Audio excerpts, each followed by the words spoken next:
What is going on, guys? We're going to be talking about the three biggest pitfalls that moms run into on their health journeys.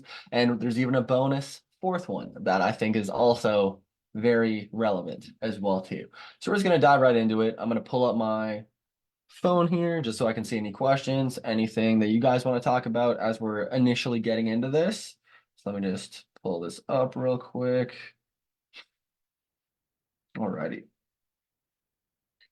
Got Caitlin, Caroline, Rebecca. What is going on, guys? All right, so let me just pull up my notes that I got here.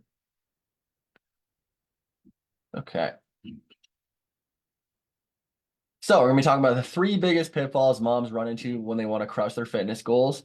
I'm Alex. I've helped over 400 high achieving moms tone and prioritize themselves, and be able to rewire that internal operating system to create a body and life that they deserve for those of you that are brand new to the group. So that way, you know that I'm not some just 26-year-old man with a cat that's telling you how to live your life. So we're gonna be tackling some critical stuff here today. The three biggest pitfalls on your fitness journey, crafting a sustainable approach to overcome them. I want this to be an interactive post. So if drop your thoughts, questions, experiences in the comments as we go along. Let's make this a solid conversation where there's a lot of value. So pitfall number one. Oh, Geraldine, what's going on? Ashley, nice to see you guys. So pitfall number one is lack of time. So first, let's dive into the challenge of finding time, where we've all said it, there's just not enough time. So I wish there was more time in the day. But here's a new perspective. It's not about finding the time, it's about making the time. It's about creating the time. It's not that you don't have the time, it's that you're not prioritizing it. It's where your priorities lie. So you need to also look at it from it's going to apply to one of the other pitfalls within this pitfall. So that's not going into it 100% feeling like everything's going to be perfect, everything's going to work out super well. So focusing on doing like mini workouts, doing 10 or 20-minute workouts, focusing on habit development. Like when you're focusing on lack of time, there's this analogy. We live in the Yukon. For those of you that don't live in the Yukon, during skiing season, when you're learning how to ski, they specifically say don't focus on the tree, you're going to hit the tree. Like focus on the path, focus on where you need to go. And if you're focusing on having like just scrambling, being all over the place, and like thinking about like all these potential future circumstances that might not even happen, that's not going to serve you. Focusing on these roadblocks, where focus goes, energy flows. When you're focusing on these barriers, you're putting more energy into these barriers and you're eliminating any kind of opportunity that you can see around it to be resourceful and show up regardless. Because when you focus on how can I do this? How can I even just do a little bit rather than nothing? Like focusing on doing mini workouts, doing 10-minute workouts, doing it first thing in the morning, like before the kids wake up, when you got your own time first thing in the morning. Like, and for those of you that are like, oh, I'm not a morning person, you're creating a narrative for yourself. You're telling yourself that you're not a morning person, so you're staying up too late, you're binging stuff, like binging like Netflix until you finally get to an episode where you're satisfied, where you're like, oh, I can go to bed, it's 1 a.m. And like then you wake up groggy and you're like, oh, I hate getting up early, because you've basically proven to yourself that mornings suck. But if you go to bed early, you get enough time first thing in the morning. How you set the tone makes a massive difference. Have you ever gone on a vacation where when you get to the vacation, the first part of the vacation sucks, so then the rest of the vacation almost sucks afterwards? It's because it was set, like the tone was set for that vacation. It's like setting the tone for the day. If you start off with a super frantic, stressful start to your day, frantically trying to get yourself out of bed so you can get your shit on and get to work on time, and you're like, you might even be late. You're like pressing snooze all the time. How's that going to start that's not going to be a good start to your day. Or if you're starting your day off with like immediately like overextending yourself, not setting any boundaries, you're showing up for everybody else. Like you're showing up for your kids, you're showing up for your partner, but you're not showing up for yourself. You're basically like telling yourself that you're not a priority and that it's okay to put yourself on the back burner. So I would recommend like doing something for yourself first thing in the morning. Like if you're struggling with getting your workouts down consistently, you don't have the time to do your workouts, focus on doing like 10 or 20-minute workouts first thing in the morning. And the way that I like to look at it as 20 minutes is 1% of your day. You're going to start your day off with a win. It's going to set the tone for the day. So you're going to pay more attention to your health throughout the day. And if you only focus on 10 or 20 minutes, it's going to be a lot more actionable. It's going to be less daunting. It's going to be, you're going to be like, of course I can do it. It's 10 minutes. Of course I can do it. It's 20 minutes. And it also just gets it out of the way. So that way it mitigates any potential thing from happening later that day. Where like if you have like if especially if you're a people pleaser and you're just overextending yourself, you're saying yes to everything, like the likelihood of you just saying yes when you know that you should be doing a workout and you know that you should be taking care of yourself and you just say yes anyways and don't set any kind of boundaries, like especially if that's habitual and it's something that you've been doing for a long time, it's likely gonna happen. So if you're able to do it first thing in the morning, you need to take like it's just going to be able to mitigate any potential thing from getting in the way later in the day, which then creates more consistency. You need to not only take your time into account, but your energy and your bandwidth as well too. Like you have, especially if you have kids, which you're in this group is full of moms. If you have kids, like the likelihood of something coming up or you having to help somebody or dropping everything and taking on a bunch of responsibilities is fairly high. Like something's going to get in the way where like your evening plans aren't going to go the way that you planned for them to go, which then creates a lot of inconsistency. So focusing on like just like when you're placing your time, like not just like creating the time, but like also strategically doing it when you know that you're going to be able to have the bandwidth and the energy to do it. It's like when you're meal prepping. You technically have the time to meal prep on a Monday night after a long day, but like, are you really going to want to do that when you're just starting your week off and you just had to catch up on a bunch of shit that you had to do that you put off during the weekend? Or like a lot of people's Mondays are just crazy. So it's one of those things that you definitely need to take into consideration when you're planning time to do things. Doing a workout in the morning instead of in the evening because you're going to be more consistent with it.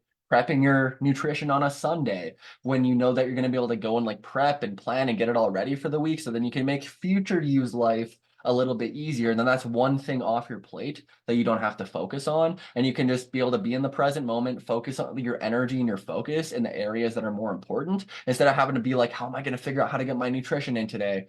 Like you have nothing prepped, you have nothing planned. So then you turn to convenience where you start to turn to like junk food and go into the cupboard and stuff like that. I got a little bit off topic with that, but it's all relevant. Definitely things that you should pay attention to. And also come back and like rewatch this video if these are the first time that you're hearing it so you can implement it. As we're going throughout this call, make sure that you're taking actionable notes. Like knowledge isn't power, applied knowledge is power. And when you overcomplicate it, it's like when you took a bunch of notes in science class in high school. Like you didn't want to look at that page. Like you going through that entire note section of all the notes that you took. Like I know that I didn't like I would just like throw them into a drawer and never look at them again. Like I would take 10 things that are takeaways, that are action steps, and take the top 3 and then take the other 7 and put them in a drawer somewhere and just focus on those 3. As a mom, you only have so much time, energy, and bandwidth available. Focus on fewer areas and executing them. Also time blocking. Like I would definitely, like a lot of moms that we work with, they rely on their ability to remember to do things. And when you're starting new habits, you're starting new routines, you need to be able to have some kind of visual cue to remind yourself to do it when you get stressed out. You have like a really crazy day where you're like, you have like a bunch of random personal life stuff happens. Maybe you get a bunch of extra work that gets thrown onto your plate. Being able to have something that just anchors you to remind yourself to do it in the midst of having all this stuff going on is so important to establish that initial routine. So blocking out time when you know that you're going to have the time, not just for your health and fitness, but for other things, when you have to do dishes, when you have to do laundry, when you have to take your kids to school, like making sure you're winding down to get to bed on time. Like a lot of us, we tell ourselves that we don't have enough time, but it's because we're relying on a feeling. We're like feeling like you, everybody has the right to feel the way that they need to feel, but you can't base like your decisions and reality off of your feeling. Because especially if you get stressed out, like you get in your own head, we just like exaggerate things to ourselves. Like you need to be very accurate with it. When you start to schedule your time, you're going to create more time by like scheduling it. And in the words of Jordan Peterson, if you don't have a schedule, get a damn schedule. Like get a Google Calendar. If you already have a Google Calendar, like you're one of those people that has like multiple schedules, put them all into one schedule. Or if you have like a work schedule that you pay more attention to, and you have like a personal schedule that you barely even look at, put the personal stuff into the work schedule if you can, because you're all like psychologically you're already associating all those work things and like the important things as a priority and things that are important. if you can put your nutrition, your workouts as a non-negotiable and put them in there, you're going to associate them as a priority as well too. But I would start to block out your time, start to follow through with the things on your schedule. There's going to be some of you that are like, hey, Alex, I've tried a schedule and I wasn't able to follow through with it. The thing is, you put way too much stuff on that schedule where you constantly just put it off because it was just like almost like super daunting and overwhelming to try and do everything that you put onto the schedule. You need to also make it actionable when you do it as well too. Like focusing on like small workouts, small promises that you're making to yourself and following through with it so you can build trust and confidence within yourself that you can actually do it. Then you can start to take it up a notch where you're doing 30-minute workouts. Instead of prepping for a couple of days or for a day, you're prepping for 3, 4, 5 days and just taking it up a notch. Like if you're 1% better, you're going to be 37 times better by the end of the year. So like it's just focusing on progression and like just taking it one step at a time. Don't compare yourself to other people. It's you versus you. And Natasha, Monica, Caitlin, awesome, awesome.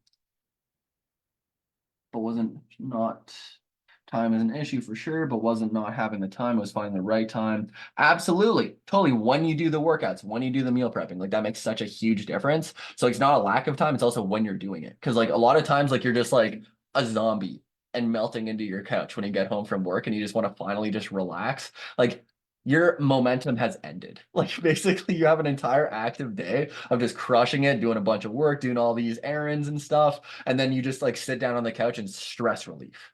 And you just, the TV turns on, you get a glass of red wine, maybe get some snacks out of the cupboard, and like doing anything outside of that is like next to impossible. So like if you have to do it after work, do it immediately after work. Like go like straight to the gym, go straight to your workout thing, go right to the grocery store after work if that's when you have to do it. So that way you're still doing it when you have momentum as well too. But definitely recommend doing as much as you possibly can ahead of time or first thing in the morning.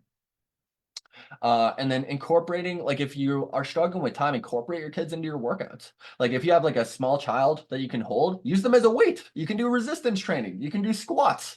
You can like get them to do some exercises with you. You'd be surprised how many clients that we have where their kids start like hopping in and like also cheering them on and like getting them like ready to go. And like it's just like you're leading them by example. So it's like looking at it from like a future standpoint, how you're going to be able to help them with their routines and them prioritizing their health when they get older. But it's also just being able to take them for a walk to the park, like just getting some like small steps in, like just getting as active as you possibly can, and then starting to slowly work your way up. I'd also like to just hear some like challenges that you guys face for finding time with your workouts. Like I'd love to brainstorm some solutions together with more specific instances. I was talking about like general ones and stuff that I've worked with my clients on, but if you guys had any, I would love to just see any in the comment section. And if not, I can always come back if you're watching this as a recording and then come answer as well. More than happy to help. But yeah, I'll give it a second. If you guys got anything to talk about, then we'll move on to the next section. Angelica, Natasha, Katie, Jesse, Ashley, Geraldine. If any of you guys got any questions, just let me know. Or like a specific, some challenges are when kids are off school and the schedule is all over the place. Totally. So I would kind of do the same thing where like Rebecca, I know you. So like you're doing your workouts consistently.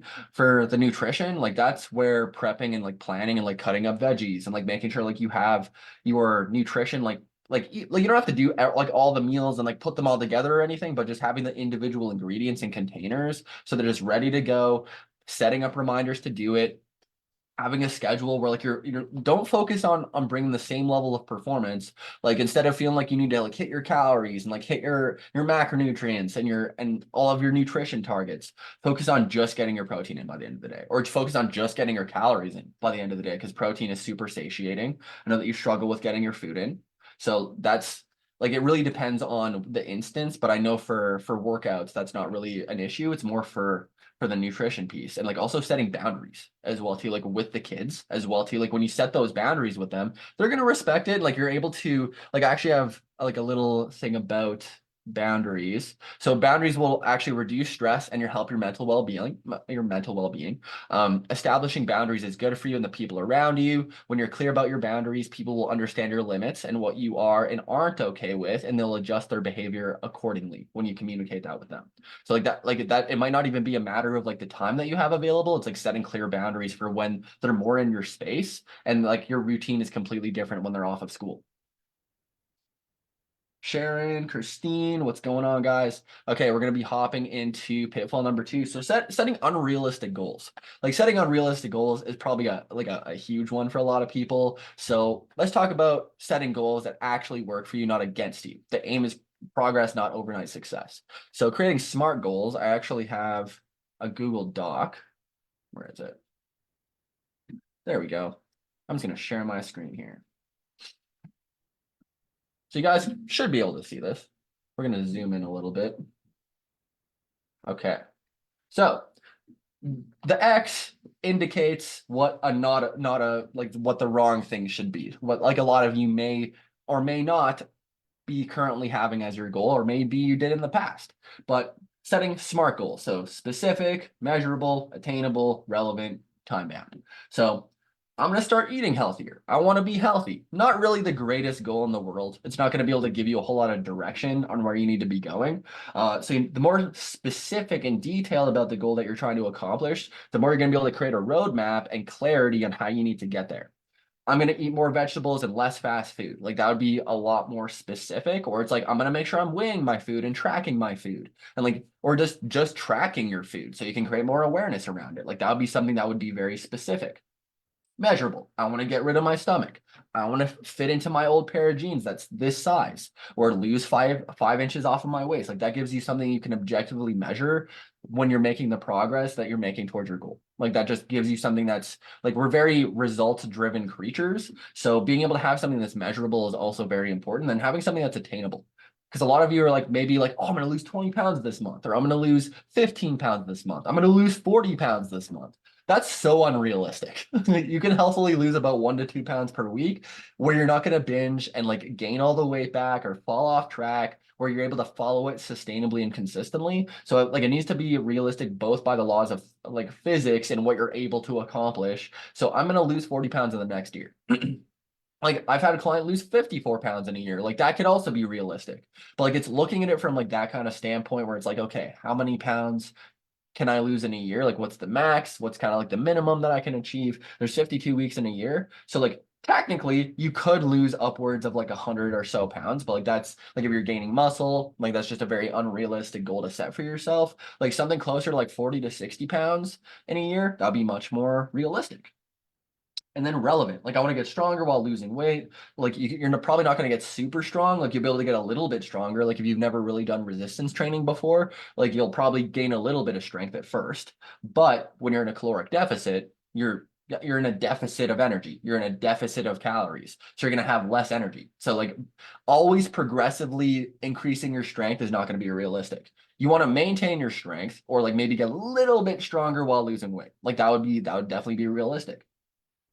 And time bound. I'm going to lose weight this year. I'm going to lose 20 pounds by my birthday. Like obviously your birthday shouldn't be next month, but like making sure that like I would say most of our clients lose about 15 to 20 pounds in their first 4 months, or 15 to 25 pounds, depending on the person. Like we've had some crazy weight loss with like 40 pounds once before, but that was not in the healthiest of ways. So I just want people to get clear on like whatever your goal is, get very specific on what it is, make sure it's measurable, make sure it's attainable, make sure it's realistic, make sure you have like you're setting yourself a due date where you're like, maybe even like find an event, maybe you're going to a wedding, maybe you're going on a vacation. Like when you're able to like almost anchor it to something that's really important to you, where you want to look really good or something like that could be like a huge motivator. And then like also setting like realistic goals, so you're not setting yourself up for failure and you're able to do it in a realistic way where you can give yourself grace, you can give yourself patience, and know that like how long it's realistically going to take. That's going to create more sustainability. Because like getting in your own head, getting overwhelmed, like wanting to shut down and feeling like you're not making enough progress. Like I'm sure a lot of you guys like feel like you're not enough. Like I know that I personally felt that way a lot, like especially like I'm not a mom, I'm a cat dad. I got other childhood traumas that make me feel that way, but that's why I feel like I can relate with a lot of you guys. And you guys are overextending yourselves. You're always showing up for everybody else, and like you always feel like you're not enough. And setting unrealistic goals, that's going to set you more up for failure. Like that's going to make you like you're going to be so hard on yourself when you're setting such quick goals. So if you want to get clear in whatever that is, just let me know, Rebecca. Yeah, I can definitely put it in the group after. Absolutely. And I would also do like a vision board as well too. I actually got like a little thing here that I found. So let me just find it here real quick. All right. So a vision board, like I actually found one for moms. So like it has like very good quotes on it as well too. We're like, we either make ourselves miserable or we make mistake or ourselves strong. The amount of work is the same. Like a lot of things about like being active, and then just like a lot of really good like health quotes where it's like when it starts getting uncomfortable, those are the ones that count the most. Jillian Michaels, like that one might be like obviously a little cheesy. Obviously the cheesiest ones are the most true, and like get like some pictures of yourself. Maybe there was some life stuff that happened that caused you to maybe not create the greatest of habits where you put on a little bit of weight and like you're not happy with your body right now. Maybe there was a point in your life when you were really happy with it and you have like a picture to represent that. So you can look at it and it's actually you. Or maybe you have like an inspiration on like as an influencer on Instagram or on Facebook, or like maybe like a famous like celebrity. You're like, I would love to look like that. Like maybe don't go for somebody that's like absurdly like just like model-esque, like finding something that's realistic, of course, like coming back to the SMART goals, but then putting it onto a vision board so you can visually look at it every single day. Because like we're very vision cue based creatures. Like until you build a routine, until you build the habits, not just for like your goals, but for your workouts, for your nutrition. Like this is why it's important. Like you could also block out time in your schedule to review your goals on a regular basis. So I would start to like think about how you want to do that for yourself, setting up sticky notes, getting a schedule. Like what we have, what a lot of our clients do is review their goals every single morning so they can stay focused on it. Because you can get clear on whatever your goal is while you're on this call with me right now, and you'll be like super motivated. But as soon as like you get really busy, you have some other stuff come up, you start overextending yourself, you might just forget about it. So having like a vision board or having like sticky notes up, having it on your like having it as a screensaver on your phone, a screensaver on your computer. I wanted to crush a bodybuilding competition. I'm not expecting any of you guys to crush a bodybuilding competition, just to be clear, but that was a goal for me. Like my initial goal was to not be depressed and love myself and be happy and have really good self-esteem. And like that was a separate goal. But for this goal, I had Arnold Schwarzenegger winning Mr. Olympia, like just like on stage, crushing it. And like the amount of times I wanted to give up, the amount of times I felt really down about myself and didn't feel like I was making enough progress. I just continue to look at that and just show up as much as I could, just doing a little bit better every single day and just showing up on the days that I didn't want to. Like that's the most important thing. When you're stressed out, when you're not feeling great, when things aren't ideal, being able to have something anchoring you to staying on track. So not only getting like realistic, specific, measurable, attainable, realistic, timely goals, but also having it front of mind more consistently, like losing focus, getting complacent. Maybe you hit that first milestone and you're not clear on what the next checkpoint is or what that next goal is. So reevaluating whatever that goal is so you can recommit, you can re-motivate yourself and create that motivation to stay on track during these ups and downs. I hope this was helpful for you guys so far. And if you guys have any questions, I'd love to like for you guys to even like share the goal, like whatever your goal is, what your why is, like what you're trying to create for yourself. Like I'd love to see that in the comment section if anybody was willing to share to like inspire some other ladies in here as well. But yeah, let's start diving into it. Let's go into pitfall number 3. So perfectionism. So a lot of you guys have the 100 or nothing mentality where you're showing up 100% for your kids, you're showing up 100% for your work, for your partner, for all this stuff, but you're so already habitually doing all these things where you barely put yourself first. You doing a 10-minute workout is you showing up 100%. You doing a little bit for yourself versus nothing, that is you showing up 100% for the capacity, the bandwidth, and the energy that you have available. So like it's looking at it from that perspective where it's like the fact that you're doing it in the first place, that's a win. That's you showing up. Like the quest for perfection can be your biggest downfall. Like making sure like you're having imperfect action. Like don't expect it to be perfect. It's going to be rocky, especially at first. And embracing flexibility, like mindfulness, self-compassion. Like there's some techniques that I find that are really, you want to be super jacked and address and have my daughter see how awesome it is to be strong. Love that. That's awesome. And then coming back to this, having some like inner better, like positive self-talk. Like I've been so tough on myself for years. As soon as I started like telling myself I was proud of myself, like checking myself out in the mirror and be like, damn, looking good, man. Like I would like verbalize it. I'd say it out loud. I did a leg day that I didn't want to do. I'm like, I'm so happy I showed up and did that. Like I didn't want to do it, but it was awesome. I feel great. Can't wait for the next one. Like I try and like have that positive talk to myself consistently because it's also like a dopamine thing. Whenever you do something, even if it's just a little bit, but you're positive about it, you're not negative about it, and like you're proud of yourself, you get like a little dopamine hit.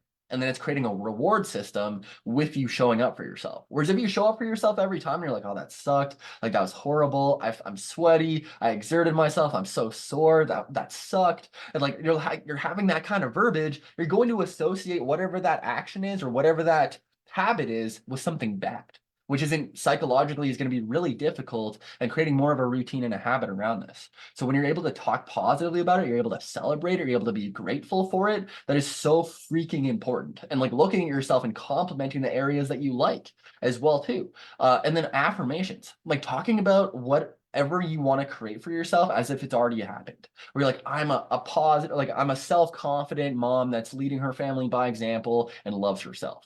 Or like maybe it's like you want to be able to fit into a two-piece in Mexico, turning people's heads. Like for me, I tell myself I'm a successful fitness coach who's changing people's lives.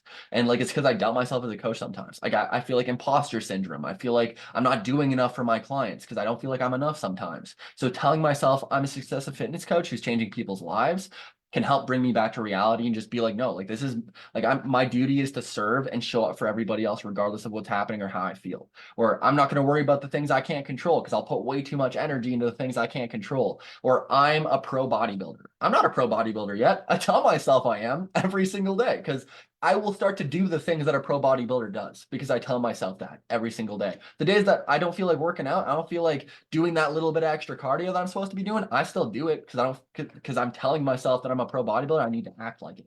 And if you're telling yourself that you're a confident, self-sufficient mom that's positive and confident and like leading her family by example, and you review that every single day, every decision that you make, you're going to think about it. You're going to double take and you're going to take a step back and be like, does this actually serve me? Does this actually align with my goals? It's not going to kick in right away. It's something that you have to do consistently. It's like doing one workout and expecting to be shredded. It's not going to happen.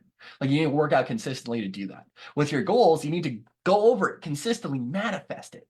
Like manifestation, like obviously you can't just think about it and it's going to happen and just poof, it, like you get in good shape. It's a psychological thing where you're going to put more focus into it. So then you're just going to see more opportunities throughout the day where it's like saying no to a Timbit, maybe taking the stairs instead of the elevator. Your friend asks you to go for a walk instead of you being lazy and be like, no, I don't feel like it. You go for the walk anyways. Like it's making those little tiny steps forward that are going to make the biggest difference.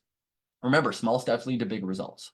And wait, no, I already talked about complimenting yourself. Practicing gratitude, like being grateful for the things that you have, for how far that you have come, like celebrating wins. Like I constantly have clients that are crushing it. They're so much further than when they first started with us. And then they're like down 10 pounds.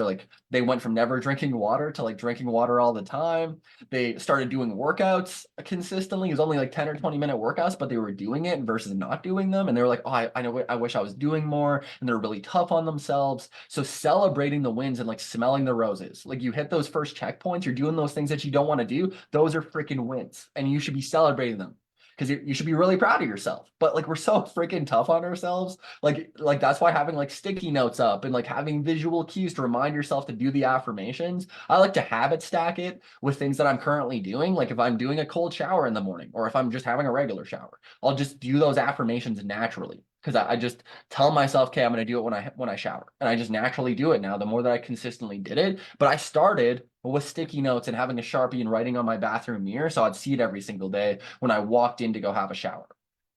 So these are different things that you can start to consider when you're implementing these different habits.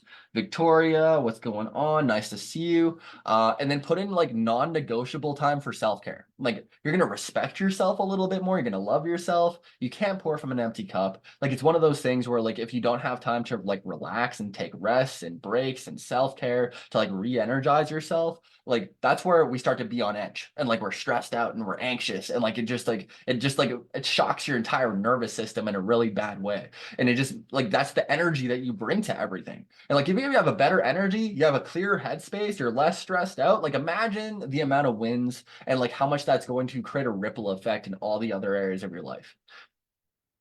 Like I've had plenty of clients do the same thing where like as soon as they start dedicating more time to rest and breaks, like that, like when you have really high cortisol levels, you actually, your body, like your metabolism slows down. Like it actually makes it so your body like starts to hold on to weight. Like it's not good for your mental health. There's so many positive benefits when it comes to lowering your cortisol levels. Like I've had, like I'm trying to think of like I'm not going to name names, but we had a client who was just overextending herself. She was just saying yes to everything. And then as soon as she started implementing, like making sure she had her time dedicated for like a quick workout for 10 or 20 minutes, making sure she had like once a week where she started going to the hot springs. She went from being like angry and like upset and like just like in her own head and having her own partner and her kid not wanting to spend time with her to like being way more loving and being way more attentive and like saying yes to things that she didn't say yes to before, where she was able to bond with her partner more, that had a better sex life. Like there's so many different things that it created by her prioritizing herself first.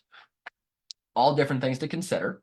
And if you guys have any questions or anything, or if anything that you want to talk about specifically about these different pitfalls, I'll be more than happy just to like dive into it. And also next week, I'm going to be doing a hot seat where we're going to be actually doing some free coaching. Where like if you basically, I'm going to put out a post that'll have all the details of you. So get clear on what your why is, what this goal is for you that we've been talking about on this call, because I'm going to be asking you about that when we put that post out. And we're going to be doing a free coaching session for a couple of people that want to come on live with me, and we'll dive into your guys' stuff on how to be able to help you customize a strategy so you can start creating more sustainability around your health and start to prioritize yourself a little bit more. So pitfall number 4. Michelle, Sherilyn, what's going on, guys? So pitfall number 4, bonus. So boundaries. We've been talking about this a little bit. So set the you time for you and like communicating that with everybody. Like what I find is like, don't just be like, oh, I need to work out, leave me alone. Like there's different ways that you can communicate it where the person's going to receive it better. Where it's like, hey, I really want to feel confident and feel happy in my body and feel energized and feel good about myself. Like, I would really appreciate it if I had a partner that could help support me with this and help me with this journey. Or like, I really would love to have have you hold me accountable and support me through this. Cause like, if they support you and love you, they're going to help you. They're probably going to hold you accountable. Like I went on a trip to Aruba. I went to not a breakfast place, a dessert place where I knew I shouldn't be having stuff there that was higher calorie. And there was a friend of mine that was a really good friend of mine. I communicated everything for my bodybuilding competition that I was doing. He's like, should you really be having that, when I went to go and order it? And I was like, oh, I took a step back and I ended up not having the dessert because I communicated that with him. Like you miss every shot you don't take. Obviously, there's going to be some people in your life that don't listen to those boundaries, but then that starts to give you a little bit more clarity. Do you want to spend time with those people? Definitely, like that's a whole separate conversation of like proximity is power, and the people you spend your time with. You're the average of the top 5 people you spend the most time with. So I get clear personally on like the friends that I want to spend time with. They need to be active, positive, growth oriented. Because if they're like settling, they're complaining, they're negative, they don't take care of themselves, I kind of distance myself from those people. Something to consider. Different conversation though. So yeah, setting you time that's a non-negotiable, communicating it the right way, putting it into a schedule, having dedicated time on like even just a physical planner, wherever you schedule your time, like making sure you communicate that where it's like, hey, this is my time to work out, this is mom's time to work out, or this is my time to prep and plan my nutrition for the week. Like this is going to set me up for success so I can show up stronger for you guys. And like and include them as well too. Like be like, hey, this is something I want to implement in the family, or I think it's going to help everybody have more energy, feel better about themselves, and start to make a healthier change with the family, and like get them included, get them excited about it. And establishing coming back to the point that I made before, establishing boundaries is good for you and the people around you. When you're clear about your boundaries, people will understand your limits and know what you are and aren't okay with, and they'll adjust their behavior accordingly. Like it might not seem like it at first, but when you communicate it, they're going to be able to think about it and be like, okay, that makes sense when you communicate it the right way. And boundaries will actually reduce stress, help your mental well-being. And by setting boundaries, we can prioritize our own needs, protect our time, our energy, and create a healthy balance in life that promotes our overall health and wellness. Like boundaries is the best form of self-care. You're going to feel less stressed. You're going to feel better. It's going to make a huge difference. So like making sure because if you don't set boundaries, like that's going to make you overextend yourself. You're going to be running on empty. You're going to be more stressed out. It's going to increase your anxiety, and you're never going to be able to prioritize yourself. And it's going to feel like you're just constantly just running yourself ragged. And that's not a great life to live. So I just want to say that I'm super proud of each and every one of you that's deciding to take action, or at least take one thing away from this call. Just joining me on this live. Just coming with me to explore the different challenges, the heart of overcoming them, the connection, the understanding, the perseverance that I see from a lot of you guys. And one thing I really want you guys to do is just get clear on what your action steps are. Like get your top 3 action steps, figure out what it is that's going to be the biggest needle movers. Maybe it's even one thing, or like maybe it's too daunting to think about more than one thing, and then focus on executing that. Put all your time and focus into getting that in. Finding out, like, maybe it's workouts. Maybe you start scheduling some time for your workout in the morning. Like, get your workout stuff ready the night before, get your supplements, your pre-workout, your headphones charged up, get all your stuff ready to go so you can just dive right into it the next morning. If you struggle with pressing snooze, put your alarm clock across the room so you can get yourself up, so you have to get out of bed to turn the alarm clock off. Like, just simple things like that. Maybe it's scheduling some time for this upcoming Sunday so you can prep your nutrition for the week. Like, it doesn't have to be huge. It's just putting it into motion. Because again, knowledge isn't power. Applied knowledge is power. Lily, Aaron, what's going on, guys? So pick one strategy that we talked about today, make sure you're implementing it. And I'd love for any of you guys to like put some questions, reach out to me. Like if you're like, I'm not really sure how to do this for me specifically, because everybody's a little different. Everybody's a little bit of a different situation. I'll be more than happy to help you. Also, stay tuned for the live coaching session that we're going to be doing next week on Friday. I'm going to be putting that post out on Sunday so we can start getting some free coaching sessions in for you guys to start really helping move the needle. Thanks for joining, guys. Thanks for watching. I hope this was really valuable for you guys. I love this. I thought this was super valuable. Lots of really good small steps that will lead to big results. Let's freaking crush it this week. Hope you guys have a very happy Easter, and I'll talk to you guys soon.